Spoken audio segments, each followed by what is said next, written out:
Hello, my good people. Welcome to Ticket Book Club. Today we'll be looking at Chapter 4, summary synopsis bit of the book Fathers of Nations.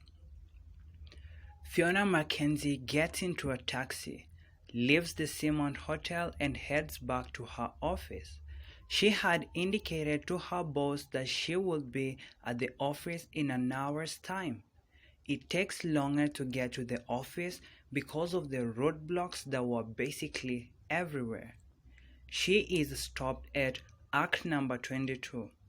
The police wanted a bribe from the taxi driver, an unemployed graduate, so she reaches her workplace late. Mackenzie goes straight to see her boss, who informs her that he is pulling her from her assignment at the summit at the Pinnacle Hotel. He explains himself. He seconds her to the VOA, Voice of America. She is now on a 2-year loan from the Gambian News to the Voice of America with immediate effect. In retrospect, there was a time when U.S. policy forbade the Voice of America to broadcast in America. The image was bad for VOA. It had to go. The more reason VOA was employing non-Americans. Mr. Robert Manley, chief of the bureau, met her at the entrance, then led her to the office. Mr. Manley instructed her that because there was a breaking story, she would start her job immediately. Her new pay is better than what Gambian News was offering and paying.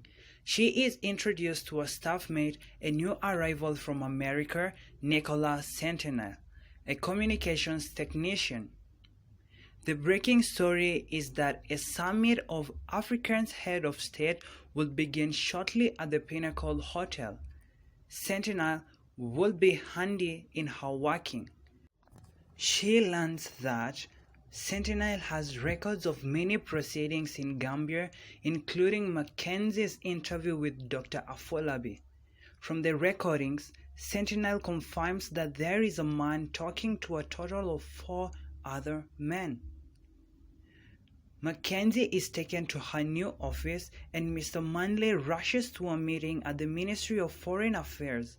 Meanwhile, Dr. Afolabi tosses in his bed sleeplessly for nearly an hour before he finally dozes off.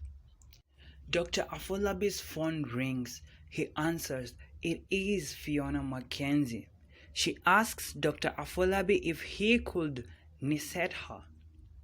He comes out to meet her but does not find her. While he readies to go back to his room, a voice of a woman about 30 years cries out for help. The young woman is in a company of a man. The hotel attendant looks detached and aloof. The young woman being whisked away is noted to be Mackenzie. She shouts at Dr. Afolabi's name, and this strikes him to rush to her aid. Dr. Afolabi faces the alleged abductor, who says he is Leo, otherwise referred to as Liberian Mola. A fight between Dr. Afolabi and Leo, the Liberian Mola, erupts. Dr. Afolabi wins the war and whisks Mackenzie away to his room. They go to Dr. Afolabi's suite, where she scrubs his face and he helps her change her clothing and freshen up. In the meantime, a phone rings. The caller is Chineke Chamaka. After the call, his mood darkens. Fiona Mackenzie shares a lot about VOA and the story in Nicholas's machine, Silent Listener, which has recorded so many things in the last 2 days. They spend the night at Dr. Afolabi's suite.